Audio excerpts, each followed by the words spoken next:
Get down with D&D. Yeah, you know me. Get down with D&D. Yeah, you know me. Get down with D&D. Yeah, you know me. Who's down with D&D? This whole party. Down with D&D. Yeah, you know me. You down with D&D? Yeah, you know me. I'm down with D&D. Yeah, you know me. Who's down with D&D? This whole party. Welcome to Down with D&D. This is Sean Merwin, and I'm joined by my amazing and talented new co-host, Teos Abadia. What's the happenings, Teos? Sean, it is a pleasure to be here. It's a lovely day. We're starting out our week with some D&D. That's good. And That's good. It's Happy Gary Yeah. Gygax Day. see. Why is it Gary Gygax Day? I think they chose the date. Is it his birthday? I don't think it is. I could make it. I don't know. We should look it up. My birthday is in 2 days. Hey. Or the day after, day before this show drops. So happy birthday to me. No, it is his birthday. Okay. July 27th. I am not surprised that Gary Gygax was a Leo by any stretch of the imagination, if you are into those astrological things. But yeah, it's about 90 degrees here, 100 in the sun, and humidity that I didn't think it could be over 100% humidity, but I swear it is. So I've got 17 fans blowing on me at this point. So if you hear a gentle wind blowing when I speak, that's I'm not outside. I am actually in my house. You have a point of exhaustion? Yes, pretty much. But on the news of it being Gary Gygax Day, let's get into some D&D stuff. So just moments ago, it was announced that Wizards of the Coast would be releasing a product called Curse of Strahd Revamped. So this is a re-release of the Curse of Strahd adventure that was released 4 or 5 years ago. Similar to the re-release of the Tyranny of Dragons. They did, some changes to the adventure, but this goes a little bit further. Do you want to talk about that for a second, Teos? Yeah, so there's a video. It's currently IGN exclusive interview with Chris Perkins where they show off pictures of the actual product. It's a pretty good video. It does a nice job of discussing what it is. It comes in a coffin-shaped box. I mean, I don't know how that fits on a shelf, but it sure looks awesome. Great store packaging. I'm curious whether this is going to be available in places like Target or something, because it's a really distinctive looking box. So you get the kind of everything you would in Curse of Strahd, but then it breaks it down into a bunch of different books, right? So you've got the monsters are all in a separate book. The Taroka deck is a physical, sort of, I think, more nicely done version, larger cards, I think it looked like. And then you have its own book for it. What else am I missing, Sean? The adventure, Chris Perkins said they added some errata to it, as well as making changes to the Vistani, because the real world connection between the Vistani and certain ethnic groups in the world were problematic, and so they Wizards of the Coast realized this, so they went back and they made those changes since they had that opportunity here. Which I think is, goes along with their saying of we're going to do our best, and here's just one more step in that process. And Chris also talked about how they changed Esmeralda's, the text around Esmeralda, because she has a prosthetic leg. And in the original, it says that she is kind of ashamed of it and hides it. And so they've changed how that is, because that did not, for obvious reasons, resonate well with audiences that understand those issues. And what disabled people face and how representation is important. So yeah, that's neat that they're making those changes. It's well done. You can't get a new fix to everybody's hands, but when you either do a new printing or a new edition like this, a new version, then that's a way to modernize it as well. Yep. So with the box set, you also get handouts. So the handouts that were actually bound in the book that you can't tear out and hand to your players because they're in a hardcover book are now loose, so you can hand them to players. There's a DM screen and a poster map. The poster map has the full of Castle Ravenloft on one side and the land of Barovia, including breakout sections for some of the towns or sites on the other side of the map. And they also said there was a very special surprise in the box that they're not going to talk about. So I know what that is. We'll have to. Do you? Yeah, it's stats for a vampiric flump. It's obvious. Okay.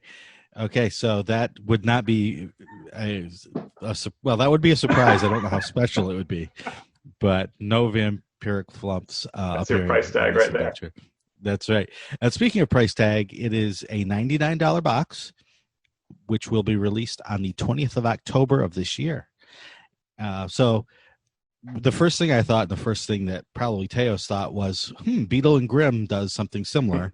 They usually add more things that aren't part of the adventure, more props, more, and they obviously release them right along with the adventure the first time. But this kind of does step into that territory a bit. So it was interesting that Wizards of the Coast chose to do that.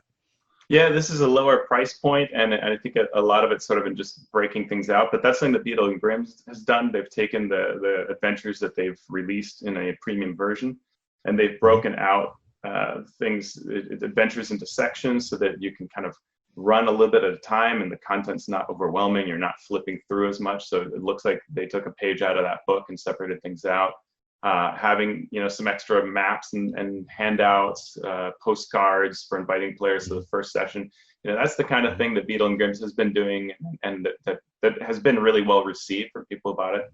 And when I was a guest a few sessions ago, we talked about Rime of the Frost Maiden, and today Beetle and Grimm said that they are 75% sold out in those. Right, so really high price tag. I mean, it's $99 for the special Curse of Strad Revamp, but their special edition for Rime is, I think, $500. So, right. There is certainly a market for this. They said in the video, Chris Perkins said that this was a trial, and they would do more in the same vein. Nicely done, Chris. Yeah. Yes. So. And it's, I see that it's 75% sold out, the Rime of the Frost Maiden special edition from Beetle and Grimm. And that's in a downward spiraling economy. That's in a place where people are having a hard time to get together, and they're still 75% sold out. 2 months, month and a half ahead of the release of the book. Yeah. So that's an amazing stat. That obviously things are still going strong, especially for those special premium boxes. Yeah, well, and we could talk for hours about what the economy may or may not be doing gaming wise. I'm super curious about that, and we just don't have enough data points. But this is one, and in this case, this is very positive that it's doing well. Yep, it is. And speaking of gaming, GenCon Online starts today. If this show drops on Thursday, July 30th, as I'm expecting it will, GenCon Online will have begun. For you D&D fans, especially if you play Adventurers League, Baldman Games is offering a slew of D&D events. Whether you're new to D&D, new to Adventurers League, or an old hat, you can get your game on at GenCon Online. And I know that Teos, after the experiment of running some Spanish language games for D&D Live, it's been stepped up a bit to try to run some more tables, Spanish-speaking tables for Baldman Games in the Adventures League. Yeah, they're even some in Portuguese. There are spaces. I think one thing that we're realizing is that D&D Live was free. This costs, and there is a big disparity in what $1 means between a place like the U.S. and Europe and Latin America. Teacher salary can be $6,000 in the country that I grew up in. So a $10 game, a $5 game, that can be a lot. So I think we're going to have to find ways to get more people to show up. There are some tables that are going to go off, but we could use more players. So folks who who are listening to the podcast and want to play in Spanish, your Spanish does not have to be perfect to play. Come and have fun. But otherwise, we're going to have to certainly work on growing that in other ways. And I've had some conversations going on with both Wizards and GenCon to try to do that for future years as well. Nice. So it'll be interesting to see how this GenCon Online goes in general, because obviously other things other than D&D will be going on. Are you going to play any other games? Yeah, I'm playing some of the Moonshae Isles adventures that Baldwin Games offers. I'm playing a Numenera game. I'm going to check out 13th Age has a monster creation seminar that I think I have a conflict, but if I can't watch it live, I'm going to for sure watch it later, because those are great sessions. And I love how those monsters work. Nice. Yeah, so it'll be interesting what attendance is like and what the numbers look like after all that's over. We'll see if we get any of that released publicly. And last but not least, another big announcement about games from Hasbro. They announced that a new D&D board game for D&D beginners would be released called Dungeons and Dragons Adventure Begins. This is coming also in October of 2020. And like I said, it's being published by Hasbro, not by Wizards of the Coast, not by Avalon Hill, but by Hasbro. So that right there is a little bit different. It's fascinating. Than things we've seen in the past. We've got a couple of links up in the show notes for where that product is being pre-sold or pre-order. And basically it sounds like something that has been tried in previous editions, which is introduce players to D&D via a board game vehicle that is slightly easier to understand than the full game. So it's a cooperative board game for ages 10 and up. It's called a fun, fast entry into the world of D&D, designed for new fans. You can choose a character and journey through the lands of Neverwinter. Okay, well, at least we've got that going. If only we had someone here who knew anything about Everwinter. So they'll work together to battle monsters and defeat the boss monster that's terrorizing the realm. The role of Dungeon Master passes from player to player with each turn so that everyone gets to be part of the storytelling. Okay, so we know now it's going to be a co-op game where, we'll wait. We'll get into it because our main topic for today is going to be bringing new players into the game. So we'll have a lot to say about what this is going to be. But it sounds like it's going to be, an interesting $25 entry point into D&D. So I'm looking forward to buying it, playing it, seeing how it plays, and then analyzing the heck out of it for how to better bring new players into the game, because I know it's something that's always on my mind, something that's always on Teos's mind. We want this hobby to grow, and to bring in new players, you need to really think about not just what's the best way to present it, but what's the best way to present it for different audiences. Yeah, and I'm always curious how much of this revolves around the movie that has, the data has been pushed out several times. And so for years, D&D has been, I think, thinking like, well, the movie, and you want to tie things to movies, especially products, especially around something like D&D. And so sometimes I wonder, is this an idea that they had? I have no idea, but, is this an idea that they had waiting, and then they go, well, I don't know, just launch it now. But it's also a really good time now when you could be asking yourself, what can we do to expand further, find new groups of people who might have heard about it, who could be interested. And this is a nice way to do it. It's not D&D itself. It's like D&D. It's evocative of D&D. It's interesting that they call it, fun, fast entry into the world of D&D. It's always, I love taking apart sets like this and seeing, do they really bring you in? So we'll talk about that more. Right. And that's why we have decided for our topic today to talk about new players, and let's jump into that right now. So one of the most challenging things to do as a DM, or even as an experienced player, is to teach D&D to a new player. I've heard, and I talked to many people who've heard story after story after story of someone having a bad initial experience that turns them off as a new player. And they might say, oh, I tried to play, and now 10 years later, I'm going to try again. That's how long, or if they even ever try again after a bad experience. Yeah. And to make it more complicated, one person's best way to learn a game is like the completely opposite way that some other person might need or want to learn the game. So, this is a topic that we could spend days and days and days talking about, cogitating on.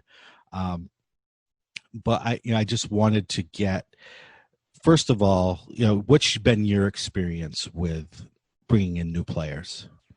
Yeah, I think it's tough. If you look at, guests you've had on the podcast here, guests that have been on the official D&D podcast, they'll say over and over again a very common story of like an older brother or older group of friends that they get to play, and it's like horrible. They get killed, their character dies, and they have to sit watching for the rest of the time, or they're pushed around by the older kids, or they find this book on a shelf and they pour through and they have no idea what it is and they don't know which book is this, and it's one book out of many, and maybe it's even an older edition, and just confusion reigns, right? And yet somehow the game grabbed them. Despite all these things, they end up addicted. And we've probably all had, or many of us older players have had that kind of situation.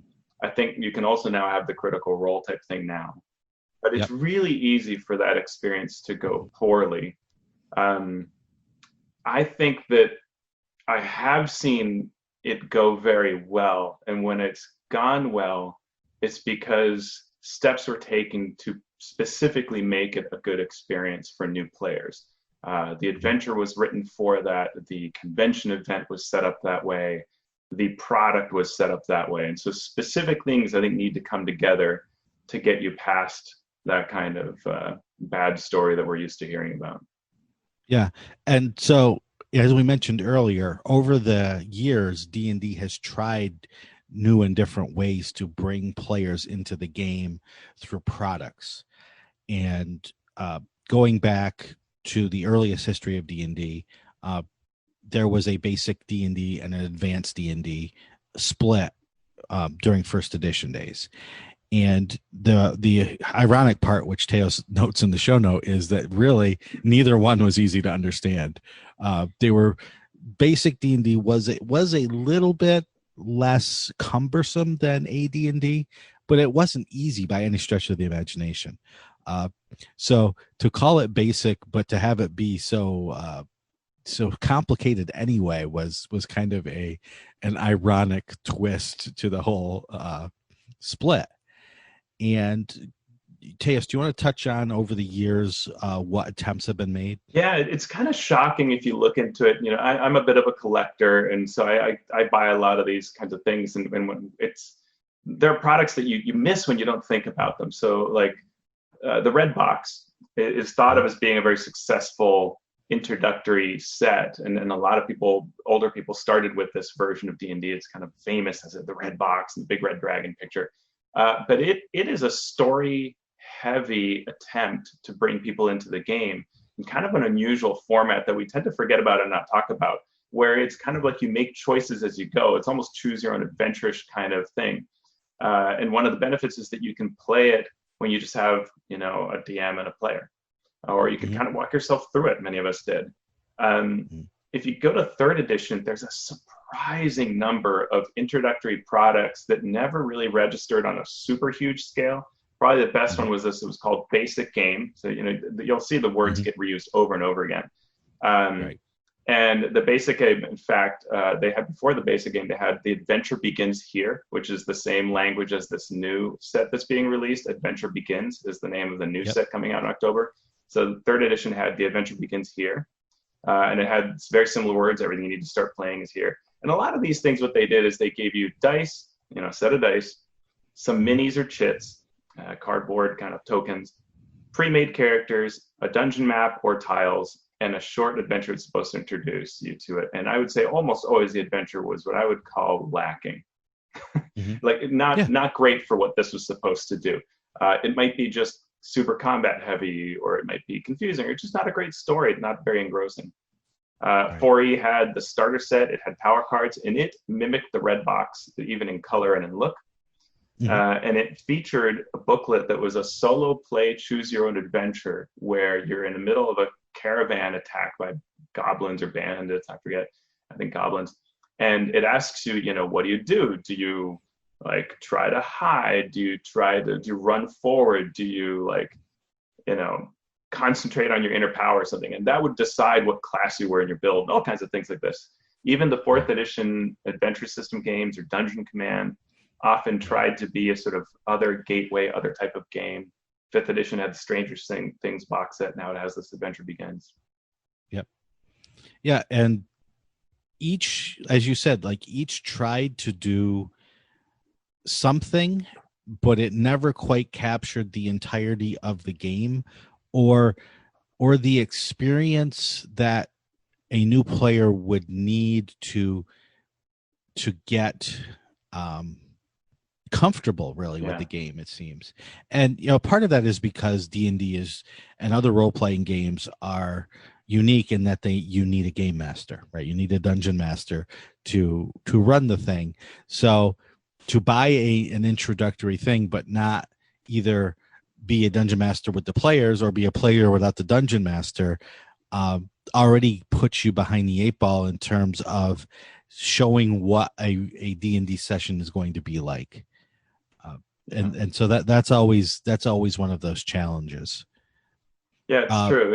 If it doesn't feel well, if you play this game, this introductory game, and then you sit down for your first session and it's actually different, you may have actually lost instead of gained.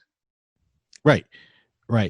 And if you let the players know in the introductory session that this is going to be an experience that's different than what a regular D&D game might be, and sort of tell them how without going into too much detail. Yeah. Because as we talk about, some best practices or some pitfalls of first games, we'll talk about sort of expectations versus giving too much versus giving too little, and all those aspects of teaching, really. So not only have there been products over the years, but there's also been, convention play as a means of introducing new players. So do you want to touch on those briefly? Yeah, especially your experiences of them. Sure. So I think third edition really started to do this for players, where it said, okay, let's have some kind of quick offering of D&D that players can just sort of jump into if they're new. And what I think folks like David Noonan and others at TSR/Wizards came up with was the idea of the delve. And the delve, you and I have talked about this a lot extensively, was just this idea of jump in, get a Pregen or a character you bring, and you slay as many things as possible, get through to the end. And you may not finish, kind of thing. And it could be actually quite hard. I was not a fan of those because I think it was very story poor and very combat heavy and mechanically inclined. I didn't, when I played them, because I would periodically try to just see what the event is like or run them, I didn't see people come away as feeling great. And what I actually saw the most was people who just wanted a quick D&D fix, but we're not new players. So I don't think it really worked well. When you and I had an opportunity to change this up, we came up with what was seen at the event, Confrontation at Candlekeep, that ran at GenCon and PAX at the beginning of 5th edition D&D Next. And that was, I think, very successful in that players really responded to that. New players were excited, were playing, they were turned into fans. I've heard from people who said, I started with that. Oh, cool. Yeah, I think those original delves, they tried to do too much with them. They tried to make them an intro to new players, but also this super hard D&D in hard mode thing for seasoned players. Yeah, and those two things don't mix at all. So that was odd. And then with the expansion of organized play campaigns over the years, and the D&D Encounters program that ran for 4th edition and partly for D&D Next, that was another way to introduce the game to new players who are actually playing the game, not playing some different version of D&D. I thought that was very successful, in one part because the encounter was so simple. It was about a page or two you might read for a session, and it was a short event. It meant it was very easy to schedule at gaming stores. DMs could prepare it really easy. Like I would ride my exercise bike and read over the adventure, right? Like just super simple. You don't have to overthink it. And you show up and you run and you play. And players could come in and out. They could try it for a week and not come back, or come back 2 weeks later, or some of them would come and just be, now I want a DM. And that was a very effective program that ran for many years successfully. I thought it was great. Yeah. And that's one thing that we haven't even touched on yet, but we could have a separate discussion on that, is getting new DMs, right? Because the game runs on the back of DMs. Yeah. So you can have all the new players in the world, but if you don't have DMs to run for them, it doesn't really matter. So that Encounters setup was a great way to teach player or people how to DM, because as you said, it was short, pretty well laid out adventure. The 4A rules were pretty good for I think for new DMs as well, because it was much more mechanical, or the mechanics were much easier to get into, at least in my experience. Everything was on the page, right? So it was easy. Yep. A monster was what it was. It was right there in the stat block. You could do that. Yep. Yeah. And there was a lot of tactics that would be described on the page. There was room for that. So the DM could see exactly how the writer, the designer, the developer wanted the encounter to run. Yeah. So, and they had great authors write these, really, really good people. You wrote for them, Eric Scott DeBee, right? All kinds of good authors would write these sessions. And so even though the counter might be simple, it would have interesting things to it that would engage players of any experience level, brand new or not. They got into what was happening in that session. And a lot was done with that simple format to make it an interesting experience, from role playing to combat to tactics. The other thing is it often came with a kit, especially early on, a really nice kit for the whole store that would involve minis for the DM to use. It would involve, maps and things, really pretty double-sided maps they could use from the Dungeon Tile series. So that made the experience engrossing, and it meant that someone walking to the store saw 3 or 4 or even more tables running this thing, and what's going on? How do I become part of that? It's really good. Right. It looks organized. It really the did. play Yeah. looks organized, right? Because Yeah. like you said, you walk into even a small store like the ones in my area, you'd walk in and the whole store, there might only be 3 or 4 tables, but the whole store was playing it. Yeah. And you could hear one DM read this bit of box text, and a few seconds later, this other DM was reading the same thing, and it made it feel like a community. Yeah. And that's important too, right? For new players to understand that they're walking into something that's cool, that lots of people want to do, and that can make a big difference, as opposed to being stuck in the corner at this dark table while everyone else is playing Magic, and being stuck over here with, scrawled out maps on a piece of blank paper. And it was welcoming, right? It came with all this. The kits would come with little tents, full color tents that the store could put up, or posters, clings that would go on the outside windows of the shop. So you knew, hey, every week on this day, there's going to be D&D played here, and you can just show up and play, right? And it was very clear, welcoming, versus before that, the days that I would go to a D&D gaming store to try to find a group, you'd go to a pegboard, and there would be index cards with a phone number and some DM, and you just have no idea what you're going to get into. And this was essentially a vetted program, right? It's got an organizational structure to it, and good adventures and common rules. And yeah, it was great. Yep.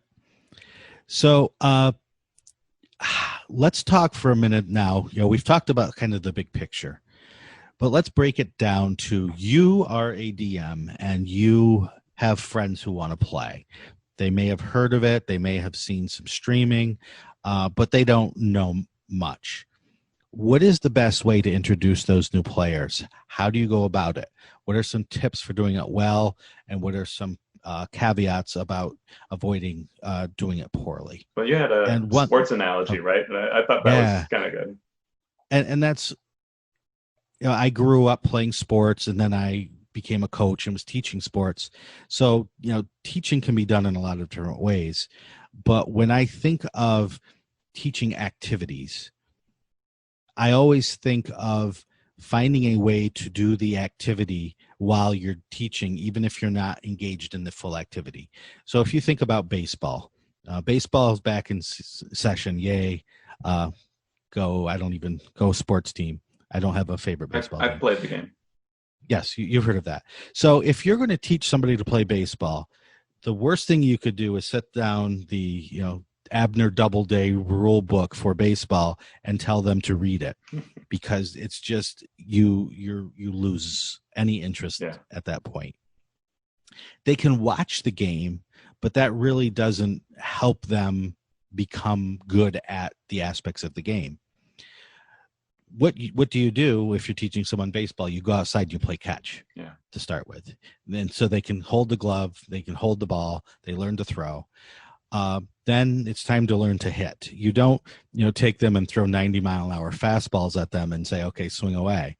You have them hit off a tee to learn how to swing. And then you gently toss them the ball, which they hit into like a net. But they can get their hand-eye coordination. You're not out. You don't even have to be out on the field to do this, but they're learning aspects of it. So can I interject here? I feel like I have to. We may have played the world's weirdest improvised game of baseball this weekend at the beach with my kids. My son came up with it, and life is changing these days. Kids are not like we are. So my kids may not know much about baseball. Witnessed by the fact that my dad or my son said to me, "Dad, why don't you be the first whacker?" There you go. That's right. To go at bat, be the whacker. And I laughed so hard. I'm like, oh man, generations are so different these days. I have to use that somewhere. But yeah, I mean it's definitely different. But learning small things about the game that are still a part of the overall whole are important.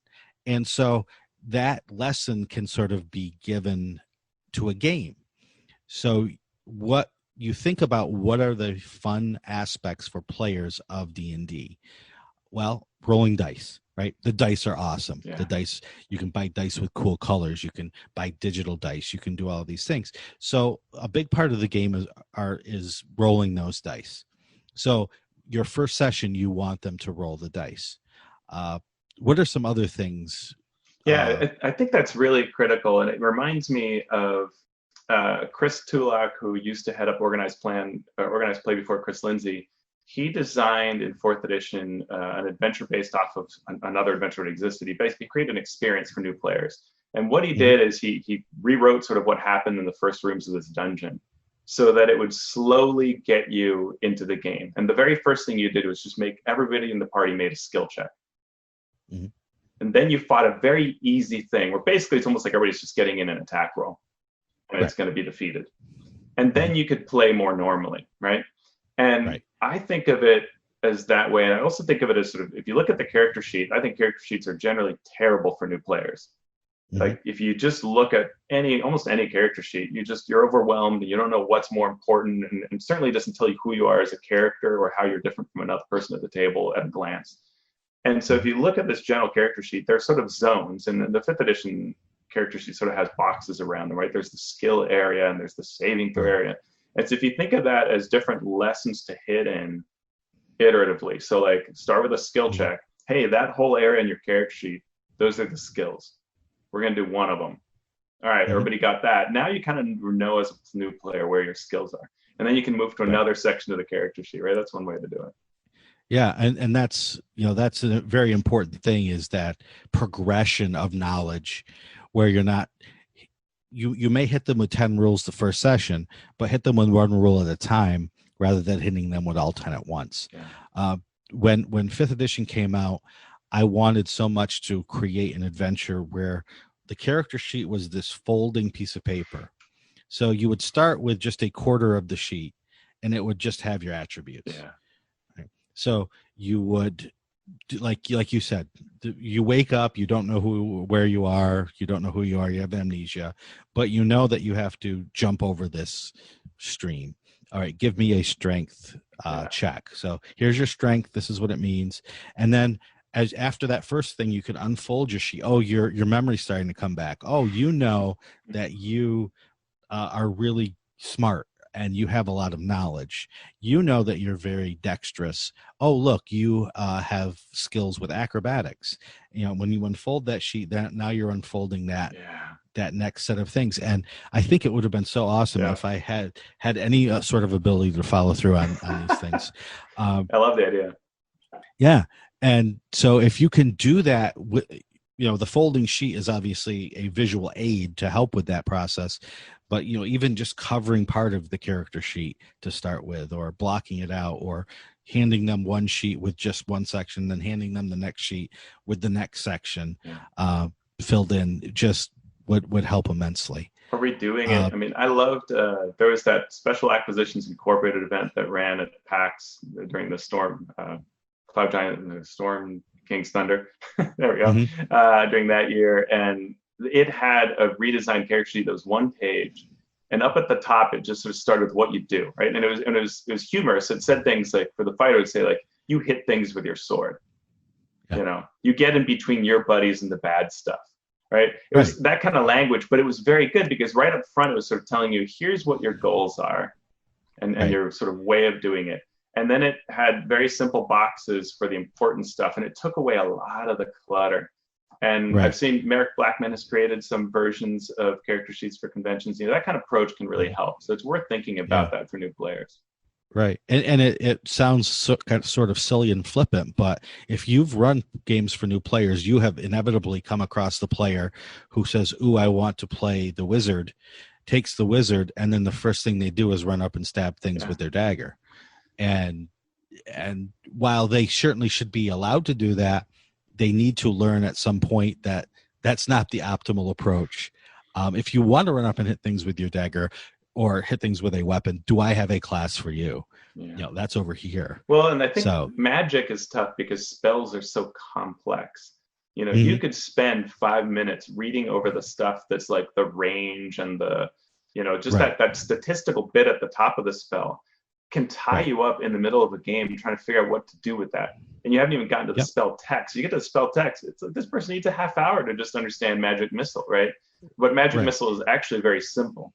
But the game doesn't present it that way. And so for a new player, that's one of the things that I think often falls short, especially convention experiences for any type of game, where things like spells are not something a person can just pick up and use easily when they don't know the system. Right. And so if they do play that spellcaster, the character sheet needs to break it down for, okay, you're going to cast Sacred Flame. Yeah. This is what happens. Yeah. A flame shoots down from the sky and hits something within 10 squares of you. Boom, it's done. So what else do players like about D&D that you can highlight in a first session? I think choices are important to separate this is a board game from this is a role-playing game. Because some players, even though they understand what D&D is, they're still locked in a board game mentality where you say, okay, there is an orc between you and where you're trying to go. What do you do? And they just freeze because they can do anything, but there's still mechanics involved. So, you know, giving them a choice shows that there's a difference between a role-playing game and a board game. You just don't want to overdo that. It's more like giving them 2 or 3 options where they can see that I can hit it or I can talk to it, but not this, what do you do? And then just leave them hanging out there with so many options and they don't quite know what they're good at as a character. Yeah, I think when you're creating the experience, writing an adventure, coming up with something to run as a session, you want to keep it short, you want to keep it fun, and you want it to have that sort of cinematic feel. And if you think about movies have to telegraph what's happening to the audience, right? And so that it's that same kind of thing you're talking about with choices, where usually heroes are responding to situations. And you can even, if you were to hit pause on the movie, you could see that there's like actually an A or B or C. Because of the way it's visually created, or in a novel, the things that are described. And then you as a reader are right along there with the hero, following as they make this choice. And players come to D&D wanting that as well, right? They want to be in their movie, in their novel, and they want it to be cool like that. And if you just say, what do you do? They're like, well, I have no basis for this. But if you say, you know, there's the lever on the wall and that door's slowly closing, what do you want to do? Right. Now they have a choice, right? Or there's the skeleton coming at you. So you've got 3 things, you know. What do you go with? Yep. And, you know, those clues aren't just for those but they're, you know, you're facing this orc. His sword is covered in blood, but he has a look in his eye like he's confused, right? Now you've at least introduced them to this choice of, yes, this orc is deadly, but he or she is also a living, thinking creature Right. that you can interact with in a different way. Right. Yeah, and I think for new players, you can never be too easy. Oh, for sure. Right? Like you don't need gotcha traps. Really, what you actually want is almost like what your gut is the right way to solve it and turn it off. Like that's more Yep. rewarding. The player, you want them to feel like heroes. And time again, when I've had really good new player experiences, it's because the players are like, yes, right, high five, we did it. And it doesn't have to be a huge accomplishment for that feeling to come across, right? Right. Yeah, and like you said, it's the door is closing and you see a lever. Right. The obvious thing is to pull the lever to stop the door from closing, but they feel so cool because that's not something you do in a board game. Yeah. Right. Exactly. That's something that you can only do in D&D. Even video games have a hard time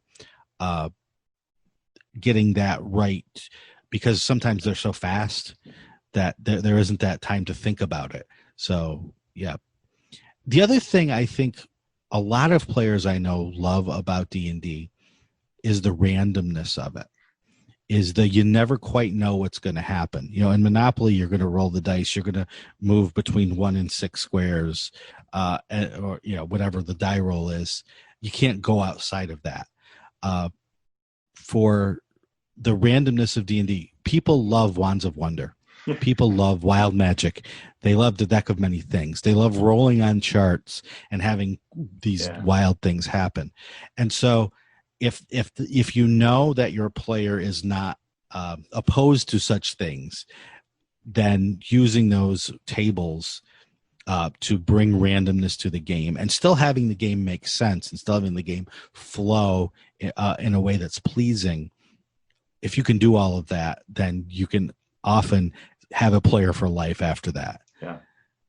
Yeah, it's true. I remember this that Blingdenstone adventure that ran with D&D Next rules. You're in this gnomish land helping this Verneplin out of these various predicaments, and there's a part where there's a tunnel, and you just roll for a random thing. And this player, I've told the story before, but I love this thing. This player had kind of been telling everybody what to do. We're going here, we're going there, and everybody was like, "Yeah, fine, cool, you're the leader." And so I said, "Well, you've been making the decisions. You roll what comes up." And I said, if you roll, it was a D10 roll. If you roll a 10, a 0, you're going to trigger a possibly really crazy thing. So it rolls it in front of everybody, 10. I'm like, oh, okay. And everybody's excited, right? If you roll a 10 again, it's going to be like the worst thing possible. Like, I'm just warning you guys, there's some bad stuff on this table. Rolls a 10, and everybody's just going crazy, right? Like, oh my God. Right. And it's this purple worm burrows underneath the whole group. And it's an actual purple worm. They're not going to fight it, but it's going to eat somebody or multiple people and then vanish back down below. It's like an instant death situation. Everybody gets a saving throw. Only that player fails. And we all concluded it was just absolutely perfect, right? Just this person's been calling all the shots, and they loved it, right? He had a blast. Right. Everybody did. Right, and that's what the you won't believe the odds of this happening stories seem to happen an awful lot for D&D players for some reason. So we've covered things to add to the game. Make sure they're getting the die rolls. Go slowly with introducing the rules. Some things to possibly avoid when you're introducing new players.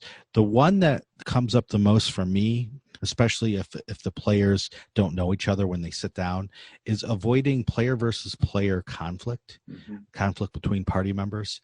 I know for some people that's fun, but a lot of times it's fun for people who know each other already or who have a good handle on the game itself. A lot of people don't like personal conflict, even in their games. So don't set them up in the adventure to have to make a choice that they're going to argue about, because I've seen that drive away many a player. And I would say that when you're running for new players, it's okay to break that wall and say to the players up front, like, I'm going to speak to you as a person whenever that's necessary, right? Like a lot of Right. times I'm going to be in character, we're going to be in the moment, but I might at times break out and say, hey, hold on, folks, let's rethink this, and set that expectation early on. And Right. that's a case where then you want to step in and say, hey, not everybody likes this kind of play. And in fact, I don't like this kind of play. I don't think it's good when we're starting out. We could later delve into these things. If there's an interest, we can play around with this, an arena and you're all mind controlled, or it's a test, or, athletic games, whatever. We can have some competition. But right now, we are a team, right? We're all allied, and bring it back and defuse that situation. And a lot of players may come to the game, have hearing stories about DMs who are overly overly dictatorial, or the opposite, where they're neutral and they just let the players do whatever. And like with anything in life, whether it's like business meetings or teachers or whatever, the people who are counting on you want to know that you're in charge. They want to know that you have a firm handle on things, without necessarily rocks fall, everybody dies, being that sort of person, but just taking control of the situation as the DM is super important. One of my favorite rules for this, or approaches for this, is to assume that you can pause the action and whenever you want. It's almost like you're at the controller for a movie filming thing, like in bullet time or something. You can just pause it and you can rotate the camera and explain to everybody, and then you can hit resume whenever you want. And I use this a lot when somebody is taking a course of action that's going to cause trouble, and we probably all know it, right? I'm going to murder the guard, right? I'm going to steal the king's crown, right? Things that are just going to spin us all out of control if they go through. And so what I'll do is I'll kind of say, all right, I'm going to hit pause. You see that the rogue is kind of thinking about stealing the king's crown. Well, how do you all feel about this, right? And so that gives, we're paused. You're not taking action. Just how are you? And so that gives a chance for the players to say, that's a bad idea, right? And then the player starts thinking, maybe I don't want to do it. So, okay, so you see all your friends looking at you going like, no. And that lets people rethink things. And then we can unpause the action and resume once we've kind of had some time to think about it and talk about it. Right. Yeah. And yeah, like you said, you can say, for some people, the sort of chaos is fun, right? There's a type of player, the instigator, right, who wants this story to be chaotic, and there's a place for that. Now is not the place for that. We maybe after we learn the rules, maybe after we get higher level, then we can talk more about that. Yeah, and I think with young players especially, you can see players want to murder everything, because one of the great things about role-playing games is this absolute freedom to do things you can't do in real life. And there are a number of types of kids that will embrace that, as in like, oh, there's a mystery in town, like who are the evil cultists? Well, let's just go to a shop and murder everybody there, because it might be them. And they know that's not something you do in real life, but because this is a fantasy world and they're aware of that, murderizing everything seems like a kind of cool exercise of their abilities. And so you have to, let's think about this, pause. And immature people look for boundaries, right? And sometimes the immature people are 12. Sometimes the immature people are 72. It doesn't age, sometimes correlates, but it doesn't necessarily correlate. And so when you see that sort of behavior, be the boundary, set that boundary so they know. And most of the time they may grumble about it. Oh, you can't tell me what to do. But in the long run, most people will appreciate that. Yeah, they'll respect that you are beholden to the responsibility of running a good game, and a game that's going to last. And it's okay to explain that too. Like, hey, I'm going to make some decisions sometimes that individually one or two might not like, but it's so that we have a good game across many sessions. Right. And another thing to avoid, which goes along with this, is a lack of direction in the game. So giving choices is good, but sometimes players need to be eased into those choices. So you don't want to say you're in the tavern, and what do you do, right? You want to give them at least channels to focus on. And that does usually help avoid that sort of, what do you want to do? Well, I start murdering everybody in the tavern, right? If you give them clues about, you see this strange person or you see this opportunity, they still have that choice, but they don't have a lack of direction that would otherwise be there. Yeah. The other thing that I wanted to mention was, don't overly complicate the rules for new people. Learn in steps like we've already talked about. Things like opportunity attacks or using missile weapons while engaged in melee combat. They're fun to consider for tactical players, but those lessons can wait for later, because as the more time you spend talking about rules, the less time people are engaged with the story. So those are lessons that can be learned later. Yeah, for sure. And the last thing that make it epic was your bullet. So I wanted to give you that one. Yeah, I mean, people want to play this heroic fantasy game.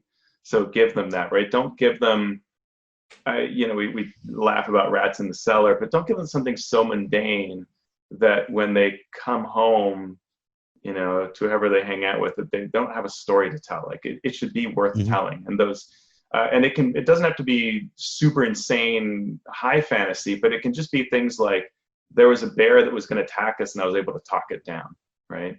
But the more that it matters, the more that players are likely to be excited about it. And I think that's why Candlekeep was a good event.